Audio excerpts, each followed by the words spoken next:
E aí galera, beleza? Como é que vocês estão? Meus amigos, hoje é segunda-feira, uma nova semana se inicia.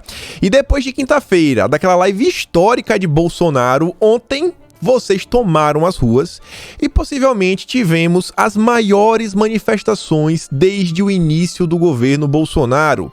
O povo foi às ruas por eleições transparentes, voto auditável, com contagem pública dos votos. E a gente não vai ficar só no gogó.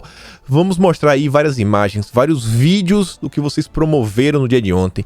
Vamos mostrar algumas notícias que saíram na imprensa. Será que o voto auditável vai avançar? Não vai? Alguns políticos já vieram a público falar que nada muda, nada muda. Temos uma informação interessante ainda aí que diz respeito até a live do presidente. Sabe que é um dos funcionários do TSE que estava, online, batendo o ponto naquele dia da live, tentando desmentir Bolsonaro?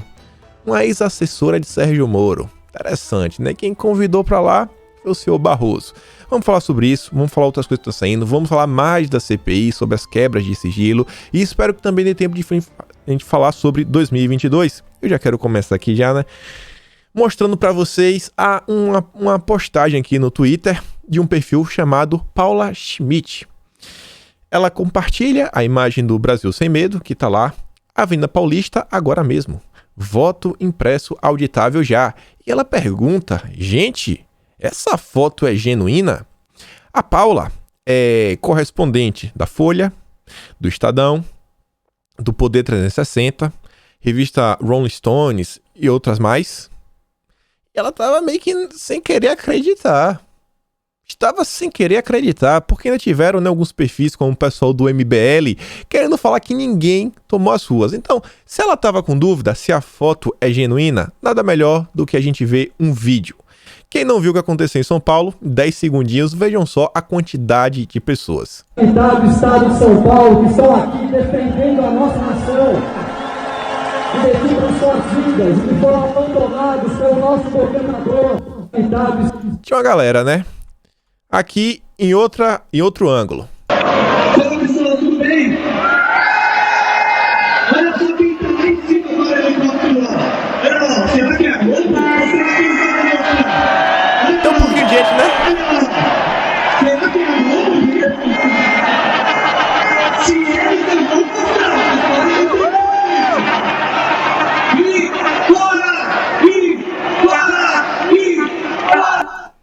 Dá pra ver aí, né? Teve uma galerinha em São Paulo.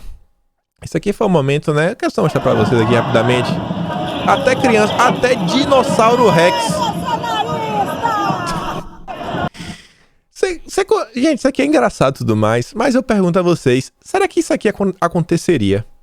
Será que isso aqui aconteceria numa manifestação de esquerda? Manifestação de esquerda é quebra-quebra. É pneu pneu pegando fogo. É democrata, né, vestido de preto, encapuzado, disparando rojões contra a polícia, atirando pedras na polícia, quebrando vidraças. Olha a manifestação da direita, uma criança levando um dinossaurozinho de brinquedo com a bandeira do Brasil. Isso daqui são os atos antidemocráticos. Eu tô até pensando se esse menino é capaz de ser preso. Olha esse momento aqui. O pessoal, né, no metrô em São Paulo. A Tissuca diz, ó, eu fico arrepiada. Vamos ver o que foi que aconteceu.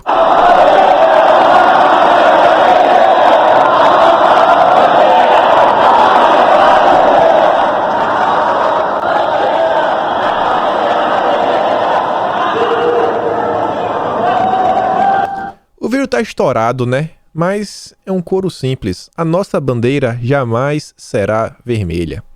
Isso aí deixa a imprensa maluca, né? Maluca. Isso aqui não vai sair. Vai sair. Você não vê ninguém de vermelho. Ninguém. Você vê que as pessoas fazem questão de estar, né, com qualquer coisinha que lembre o Brasil. Sabe? Realmente isso é o patriotismo. É camisa amarela, ou verde, ou bandeira, o que puder. O que puder. Quando não, vai normal. Vai normal. As manifestações de ontem, por mais que tivessem políticos, vocês não viam bandeiras de partidos políticos como suas manifestações de esquerda, bandeiras do PT, bandeiras do PSOL e tudo mais. Aqui em Copacabana. Eu acho que se eu botar assim, o vídeo fica um pouquinho maior. Maior, né? Olha só aqui, em Copacabana. Crítica nacional de tantas outras pelas mídias. Olha a quantidade. E a gente está aqui acompanhando. Contagem pública dos votos. Nós exigimos contagem pública ou não? Nós queremos o quê? Olha isso.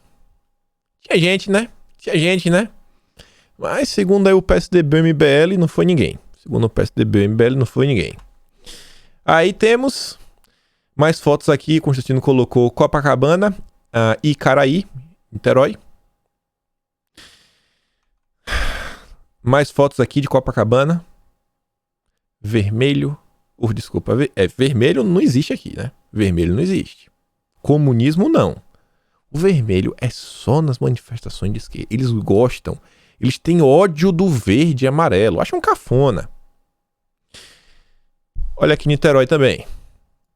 Tá aqui. Se a gente começa a retomar o nosso Brasil, em 2016 essa cidade deu um grande recado de eleger a nossa maior liderança política, que hoje transborda os limites da cidade.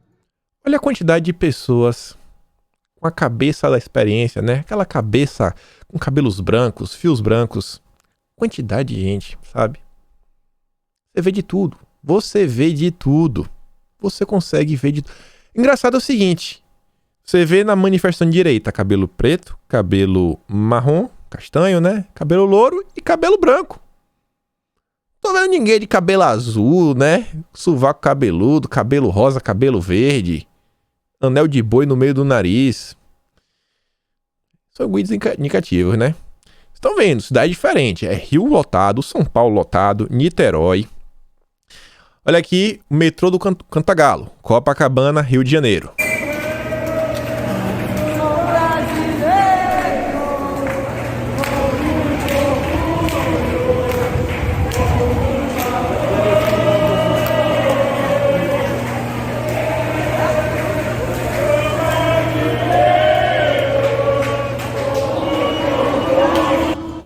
É isso daqui que são os atos golpistas, porque a imprensa ontem fez uma matéria falando que foi manifestação golpista. Vou mostrar pra vocês. É isso aqui golpista? Pessoas cantando "Eu sou brasileiro" com muito orgulho, com muito amor, com todos os problemas, com tudo que acontece no Brasil, e nosso povo ainda tem esperança no país. Aqui, ó, 1 minuto. Próxima estação, Presidente Vargas. Estação de transferência entre linhas 1 e 2. Desembarque pelo lado direito. Next stop, Presidente Vargas. Transfer Station de... O pessoal até de máscara tava. Todo mundo sentadinho, coisa, sem baderna, sem zoada, sem caixa de som. Olha aqui vocês. Olha aí. Tia do Zap marcando presença. Sempre elas, né? Sempre elas. Estão sempre aí, a tia do Zap. Salvador também não, ficou de fora. Aqui tá o Capitão Alden, deputado estadual lá pela Bahia, bolsonarista, deve vir para a reeleição em 2022. Aqui foi na frente do Farol da Barra. Não só tivemos manifestações na frente do Farol, aqui é no Cristo, né? Aqui é também na região da Barra. Quem conhece Salvador sabe onde é.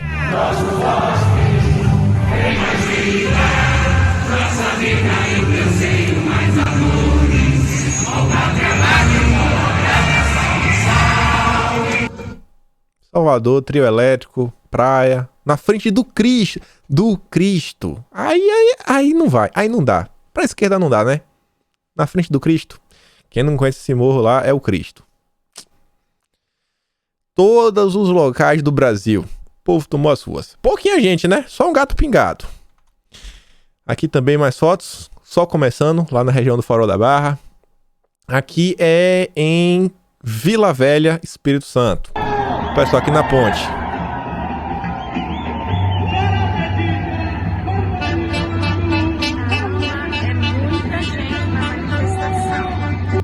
O pessoal tem aquela música, fora petista, bolivariano, o resto da música eu não sei. Tem aqui mais fotos aqui de Vila... mais imagens de Vila Velha.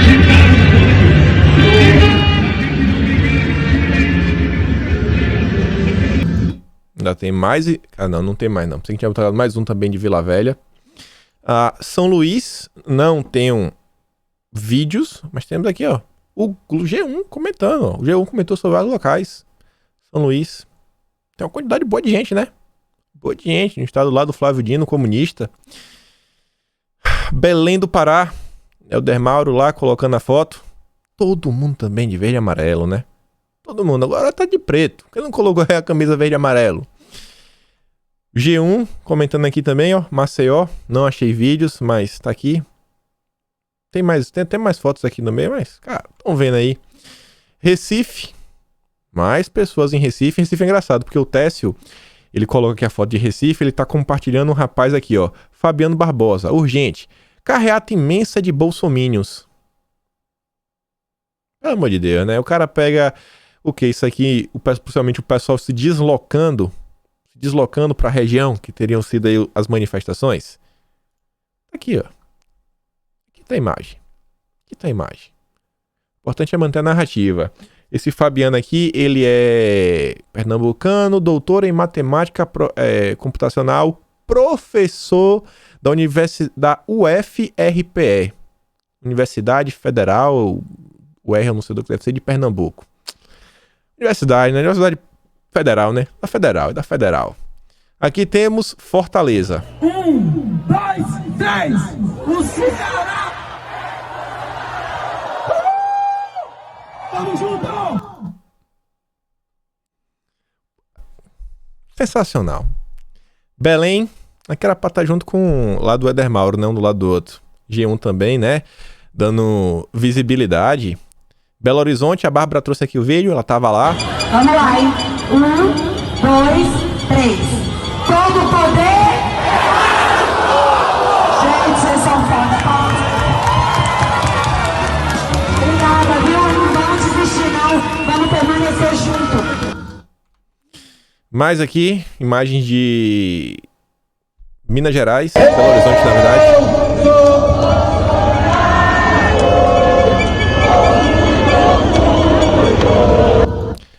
Estado de Minas. Brasília, óbvio que não ia ficar de fora. O Roger aqui traz imagem de Brasília. Apoiadores do Brasil, da democracia e dos bons costumes. Só lembrando, jornalista é o primeiro que dança em um regime socialista. Fique esperto, militante. Tá lá, ó. Todo mundo de verde e amarelo. Marcos Rogério coloca o vídeo. Olha a multidão em Brasília.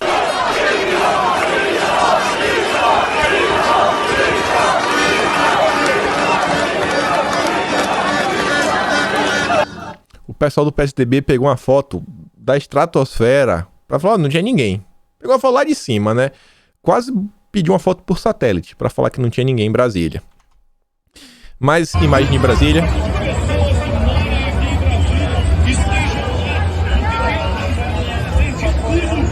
Antônio Rocha! Antônio Rocha! Ainda na comissão. Aguenta um pouquinho aí, João. Marcão! Tem uma galerinha também, né? Mais imagem aqui também de Brasília.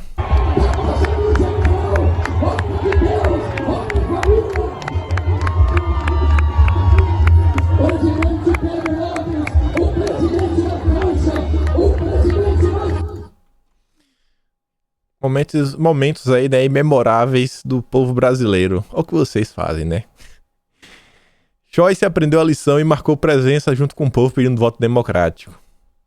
O povo tem arte, viu? O povo brasileiro tem arte. Goiânia. Nós não vamos aceitar isso daí.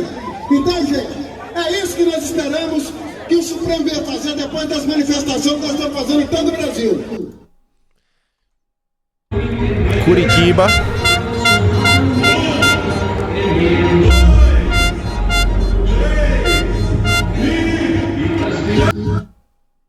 Aqui realmente tem uma concentração absurda de bandeiras do Brasil. Deixa eu ver se aqui eu posso ver, ó. Olha só o cara aqui, ó.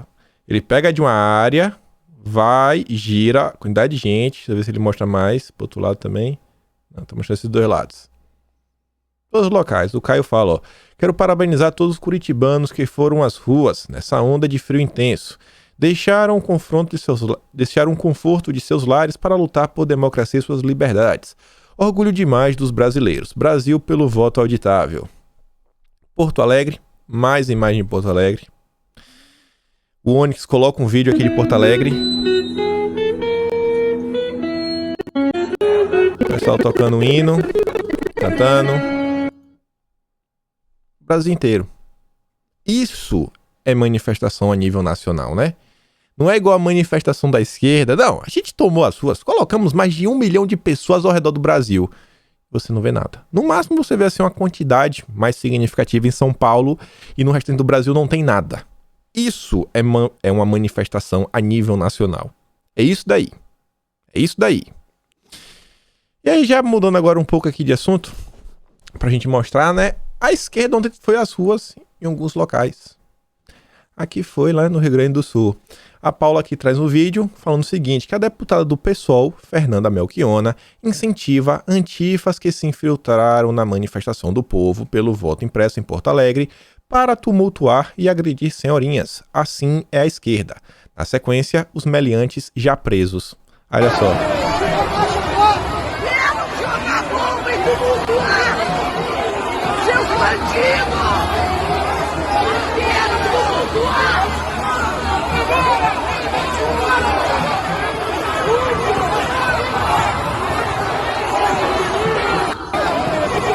O pessoal vai pra tumultuar, tudo de preto, tudo mais.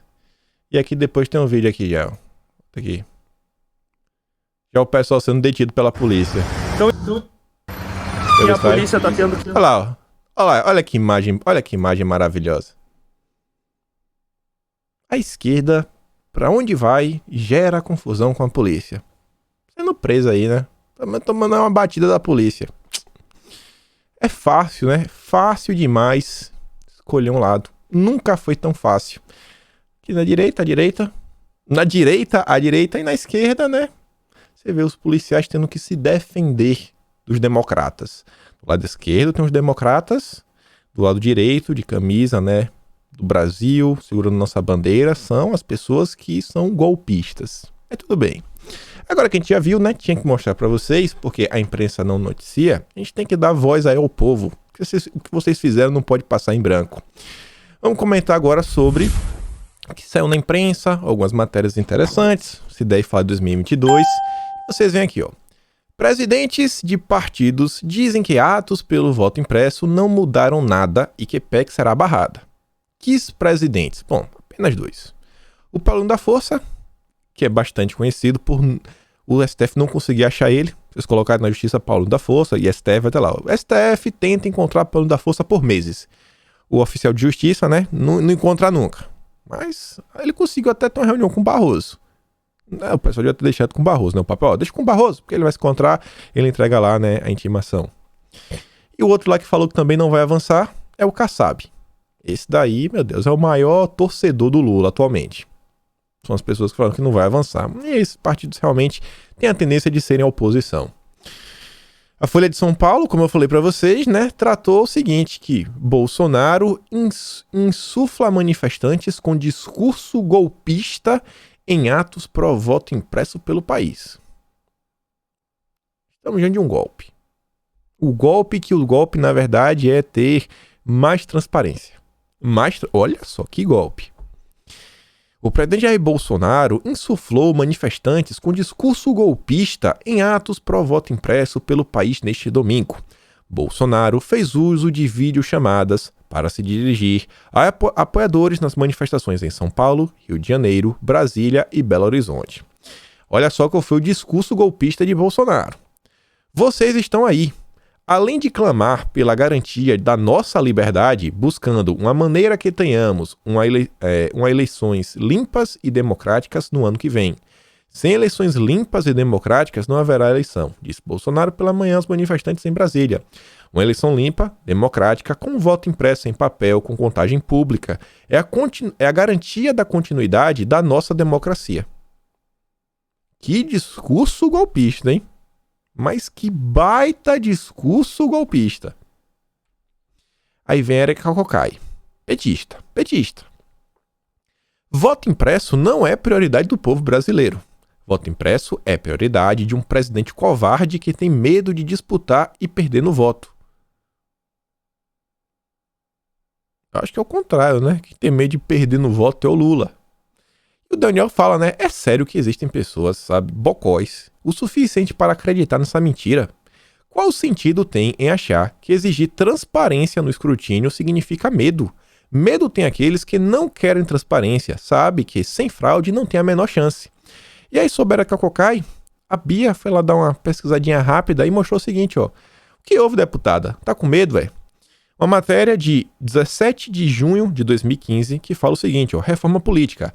Deputados aprovam impressão do voto. Veja a votação. Quem foi que votou? Quem foi que votou pela aprovação do voto impresso em 2015? Érica Cocai, que agora mudou de opinião. Agora a Érica Cocai mudou de opinião. Em 2015 ela votou a favor. Agora, né, encampa aí o discurso golpista.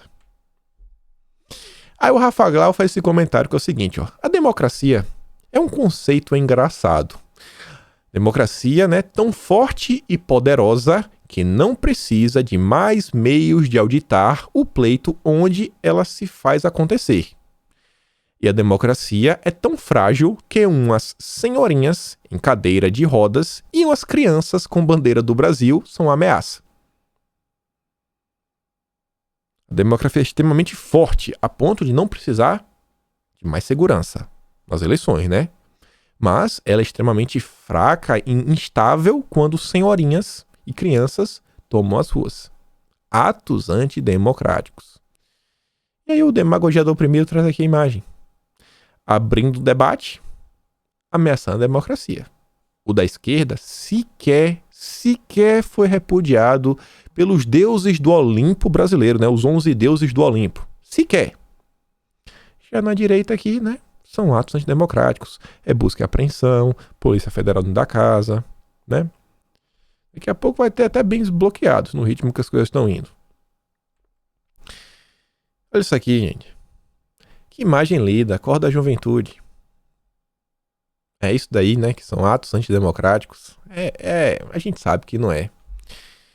E aí eu achei esse comentário aqui ontem. Tem muito a ver com voto impresso ou não, mas fiz questão de trazer para vocês, que é o seguinte, é um rapaz trazendo aí um testemunho de sua vida, falando que, galera, minha mãe e pai eram petistas. Eram. Mas 2 bolsominions e eu vou atrás de mais. Minha namorada também não gostava do Bolsonaro, mas agora até já me pediu vídeos dele. Eu acho que esse daqui é um processo aí que todos vocês já devem ter experimentado. Eu tenho certeza que todos vocês já devem ter trazido aí, né, um amigo, um familiar, um parente pro curral, né? Eles não falam que a gente é um gado o maior aras do Brasil, a maior fazenda brasileira, o gado de Bolsonaro. Tá aí. E olha só que interessante essa matéria aqui da Folha de São Paulo. Ambulantes veem venda de bandeiras subir em atos pró-Bolsonaro e minguar os da esquerda.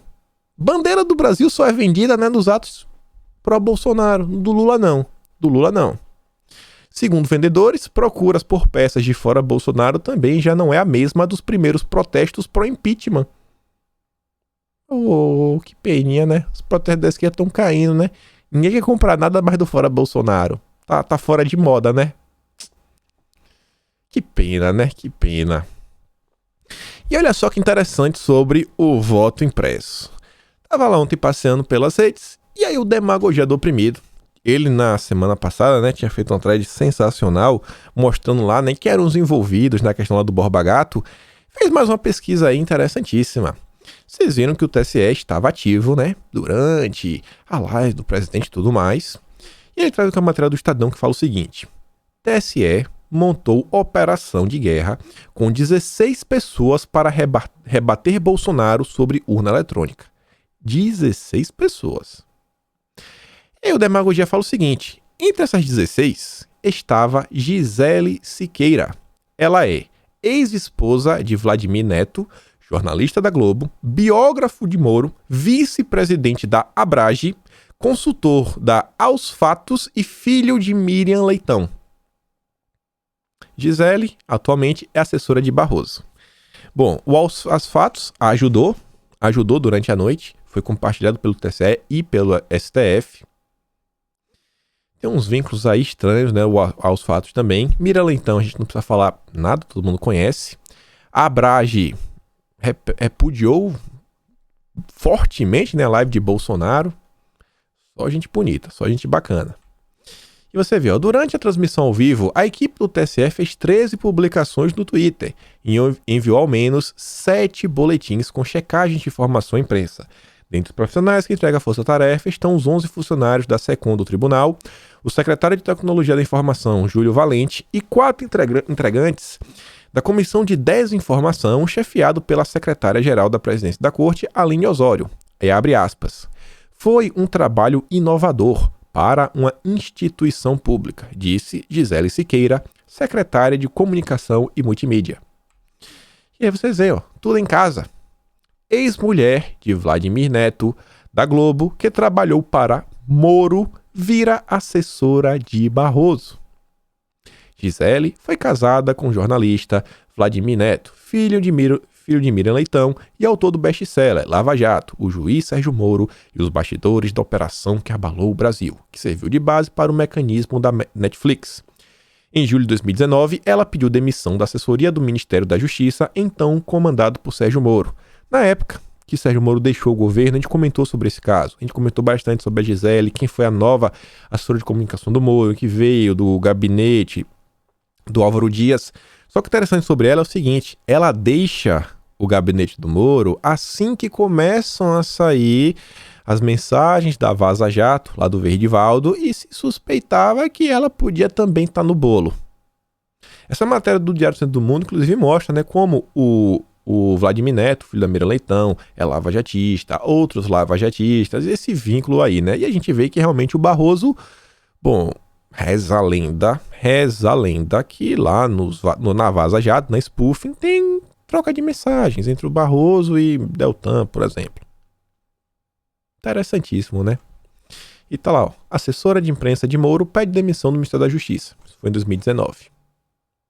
Gisele oficializou a saída do cargo nesta terça-feira. Aí tá lá, ó, na minha cabeça estava tão certo que todo mundo sabia que até esqueci de citar. Ela foi assessora do Moro na mesma época em que o marido e a sogra atacavam o presidente. E aí, vejam só, vamos falar agora um pouco da CPI. Falamos bastante ontem, né? Fizemos um dossiê sobre o tema e já temos mais novidades. A CPI já tá a 1000 já, volta essa semana. E já agora já estão planejando convocar o Braga Neto. CPI pauta pedido de convocação de Braga Neto para terça-feira. A Comissão Parlamentar de Inquérito, CPI, pautou para esta terça a apreciação do requerimento de convocação do ministro da Defesa, Braga Neto. O pedido não divide os senadores da comissão até mesmo dentro do grupo majoritário. O pessoal está assim, não vai. Por quê? Na terça-feira, a CPI retoma os trabalhos após o recesso. A cúpula do colegiado deve discutir na noite da segunda a possibilidade de chamar o ministro para depor. Braga Neto entrou em conflito com a cúpula ao assinar nota em conjunto com os comandantes das Forças Armadas, criticando o presidente da comissão, Omar, durante o depoimento do ex-diretor do Departamento de Logística em Saúde do Ministério da Saúde, Roberto Dias. O Omar afirmou que o lado podre das Forças Armadas estava envolvido em falcatruas do governo. E o Braga Neto fez aquela nota de repúdio.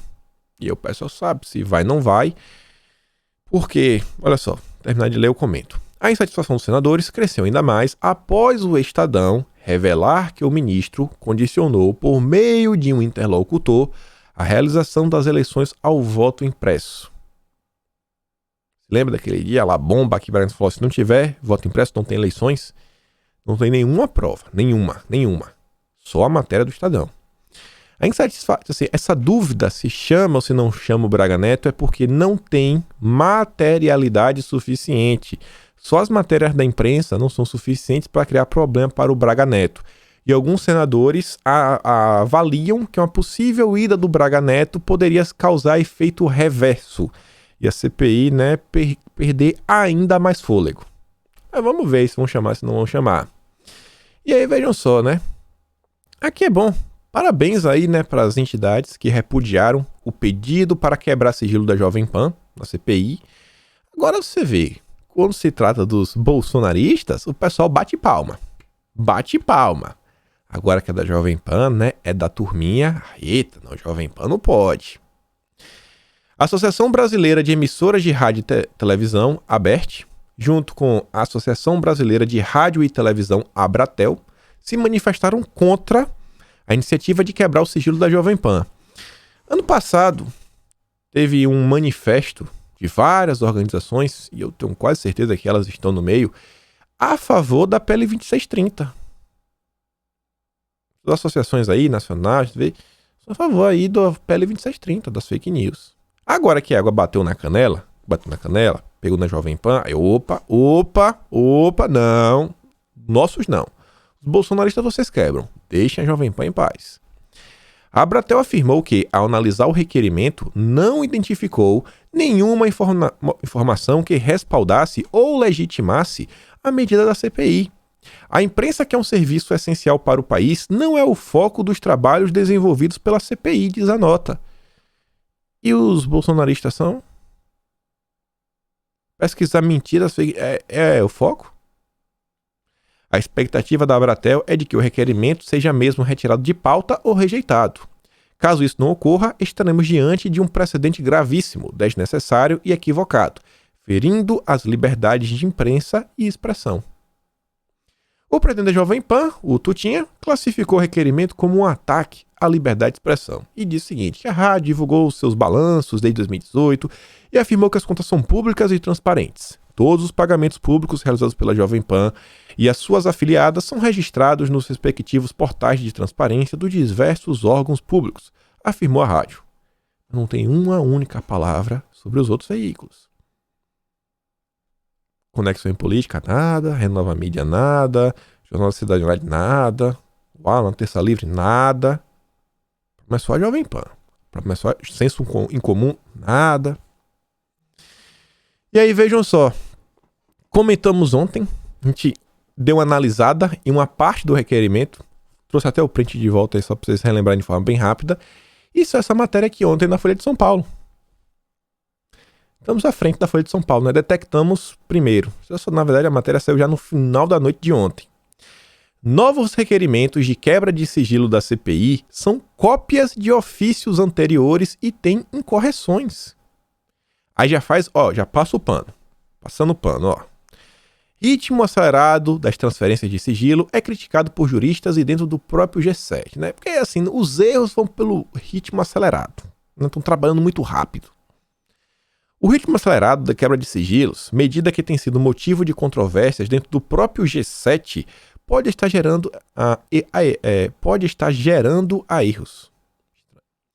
Novos requerimentos que têm na mira possíveis disseminadores de fake news, por exemplo, assinados por Renan e Humberto Costa, são, na maior parte, cópias de ofícios de junho sobre membros do chamado Gabinete do Ódio, como Técio Arnaldi, assessor do presidente. Lembra que a gente mostrou aqui ontem?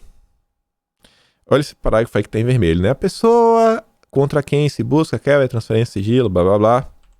A Folha de São Paulo traz, Nos novos documentos, frases que só se aplicam a indivíduos são usadas para descrever empresas como Jovem Pan e Brasil Paralelo, com informações equivocadas como: a pessoa contra quem se busca quebra e a transferência de sigilo assessora ou foi assessor especial do Poder Executivo. Ou seja, não é um erro, não é fake news. O Renan Calheiros não está falando fake news. O Renan Calheiros não está fazendo fake news quando ele fala que o Jovem Pan, Brasil Paralelo, né, foi assessor do presidente. Não, aí foi só um erro, só um equívoco. A peça da direita é sempre a fake news. 8 requerimentos recentes que abrangem Alan, Paulo Enéas, Raul Nascimento, José Pinheiro Tolentino Filho, Tarsis de Souza Gomes e as produtoras Brasil Paralelo e Farol Produções Artísticas têm trechos idênticos com incorreções. Comentamos ontem. Essa análise a gente já fez toda ontem. A Folha já está atrasada. E aí, olha só o final. O que foi que eu falei no vídeo de ontem? O que foi que eu falei do absurdo?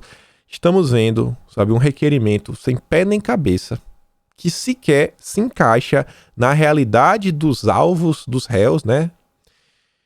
Sendo pautado sem nem antes termos um depoimento. Eu falei, pessoal, o ritmo, né? Eu não sou um especialista em direito, mas em geral você tem uma dúvida, você escuta a pessoa primeiro, faz o depoimento. Se depois do depoimento você ainda tiver dúvidas, você solicita a quebra do sigilo. Você acha que a pessoa está mentindo para você.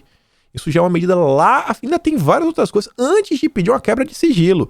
É uma medida já extrema. E eu falei, gente, toda essa questão, junto, né, com o uso da imprensa, que eu falava, apontam um gabinete do ódio, conforme notícias, né, divulgadas pela imprensa, como a imprensa vem denominando sempre assim, os pedidos da CPI, a materialidade deles são matérias da imprensa.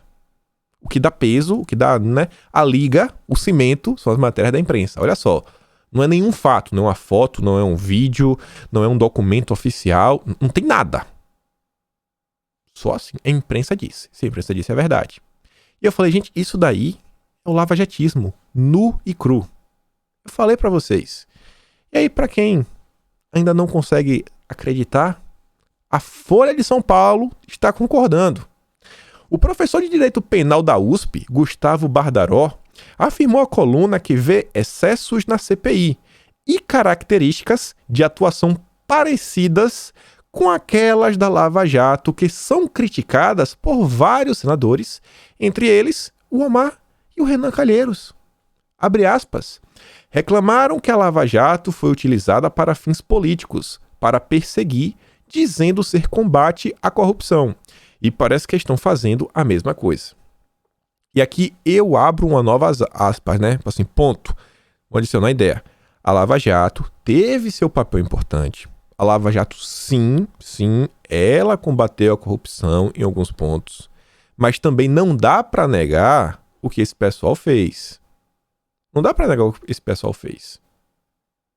Se você olhar o Alberto Youssef, por exemplo, meu amigo, para ele a coisa muito boa pro Alberto Youssef. Muito boa mesmo, né?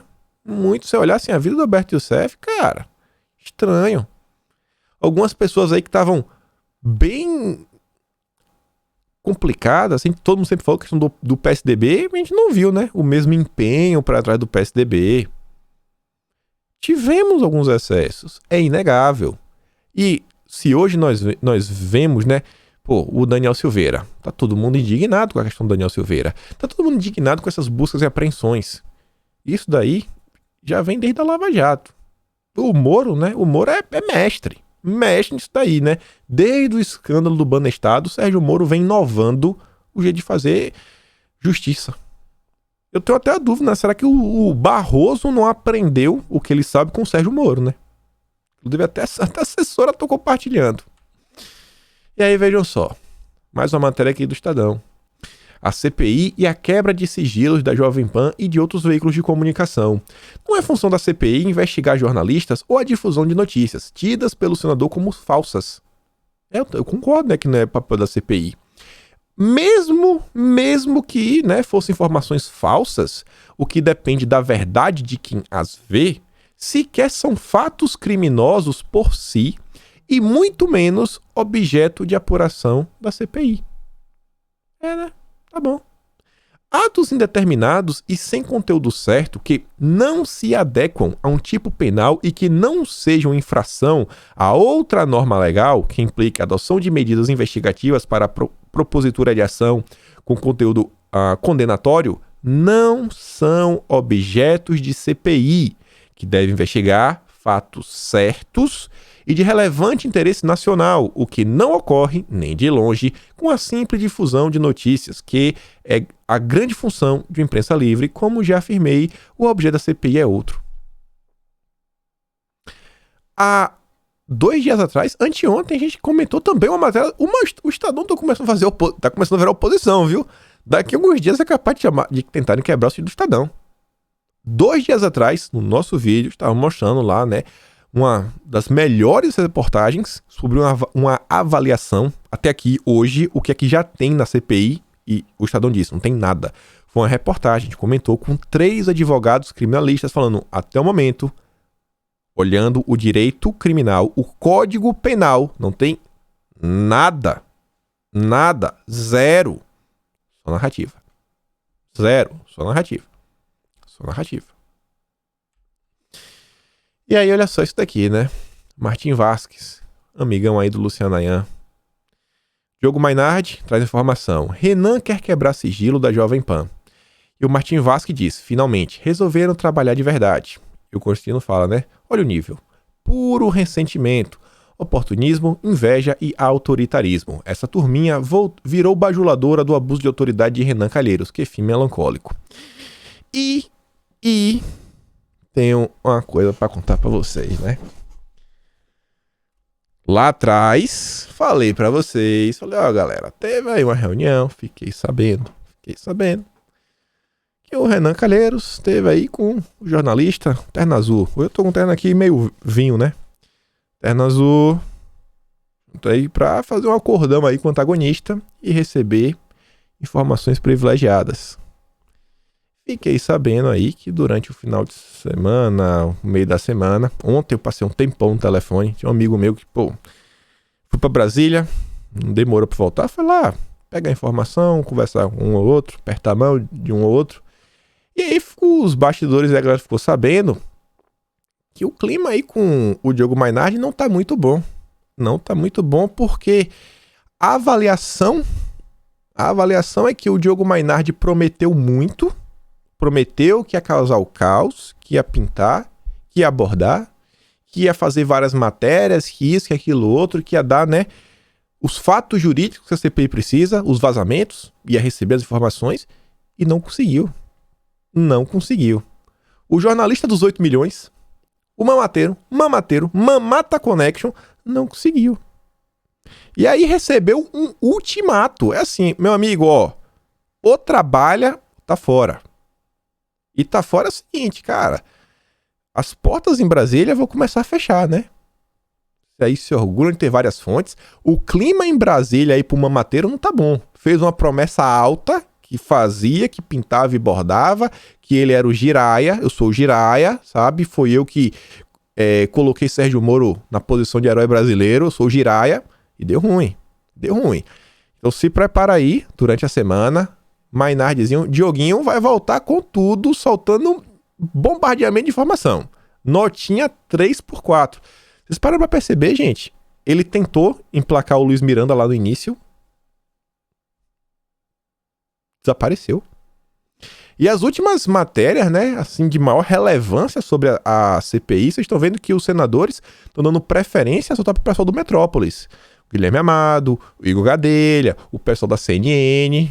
O pessoal perdeu o prestígio. Desde o escândalo dos 8 milhões, os mamateiros... O Mamateiro tá fraco, viu? O Mamateiro tá fraco. Mas esse pessoal, gente, é malvado. É mal. Fica de olho. Pode esperar agora, na volta da CPI, vão voltar com tudo. É o tudo ou nada. Receberam o ultimato aí, né? Não querem ser demitidos, né? Óbvio que não vai ser uma demissão, que não são funcionários. Mas vocês estão entendendo. Deu ruim pro Mamateiro. E aí você vê, ó. Quem que tá soltando as matérias? Tá vindo pro Metrópole, aqui seu amigo Gadelha. Renan Calheiros e Omar Aziz divergem sobre punição a fake news.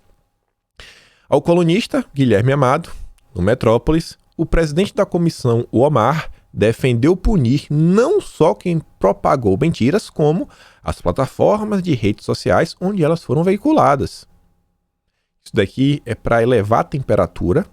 Isso daqui, inclusive, alimenta, sabe, a narrativa política para aprovar a PL 2630, né? Porque, tem que controlar também as plataformas. Omar, né? Omar tá nervoso. Já o Renan Calheiros, ele é um cara mais bondoso. Ele só quer punir as pessoas que propagaram desinformação.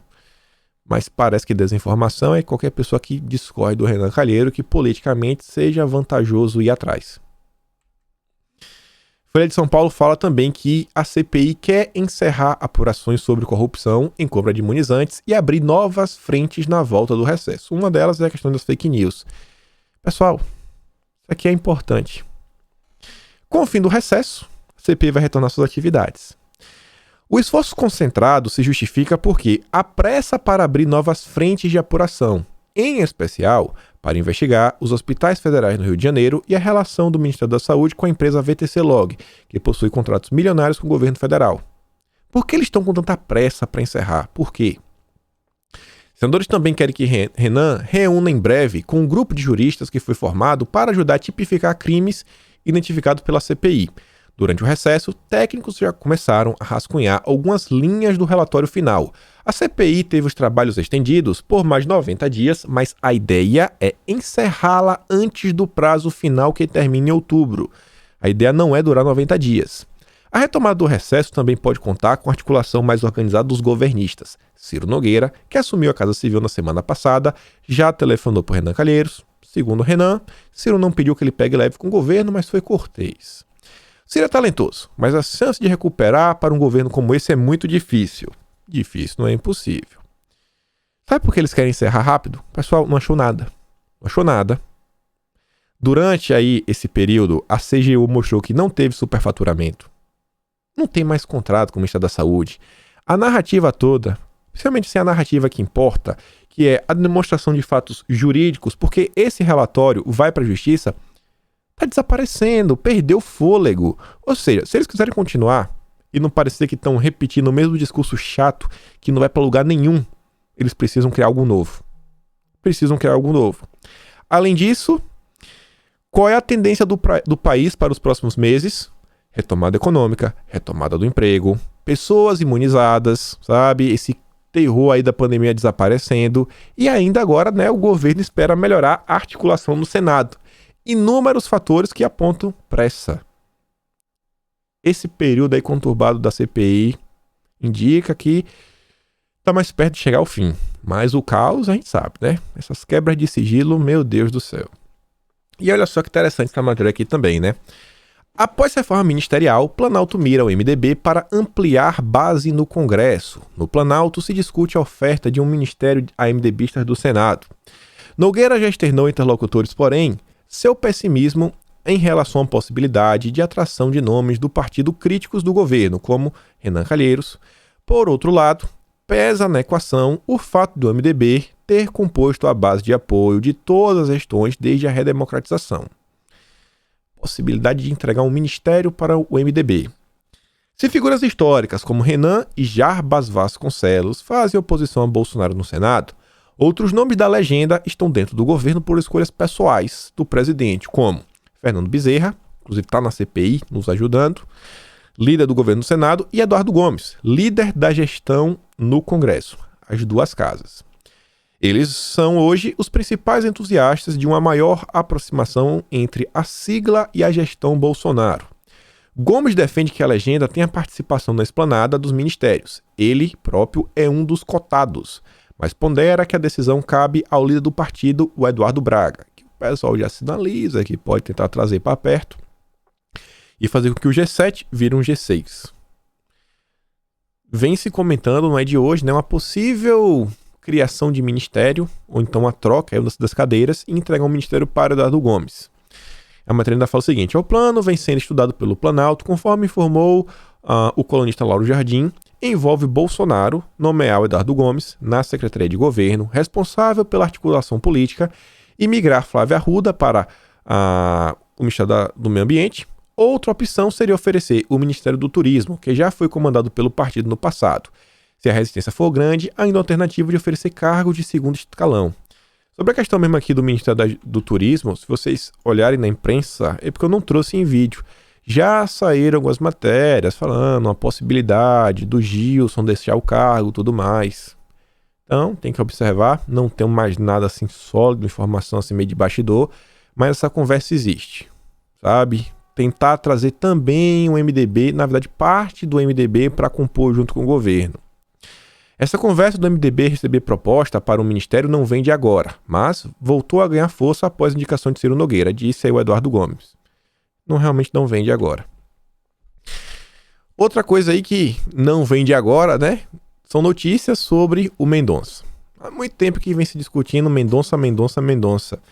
E, gente, o que mais me deixa assim espantado é o trabalho e o tempo que está sendo gasto pro Mendonça aí, né?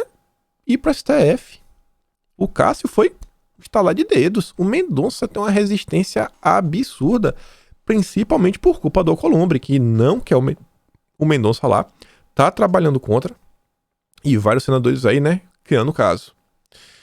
E aí diz que o governo tenta fazer paz com Alcolumbre para tentar agilizar esse lado e fala o seguinte: enquanto Mendonça faz uma peregrinação com os senadores atrás dos 41 votos necessários para garantir a sua aprovação na casa, Alcolumbre tem passado a maior parte do tempo longe de Brasília. No Amapá, sua base eleitoral,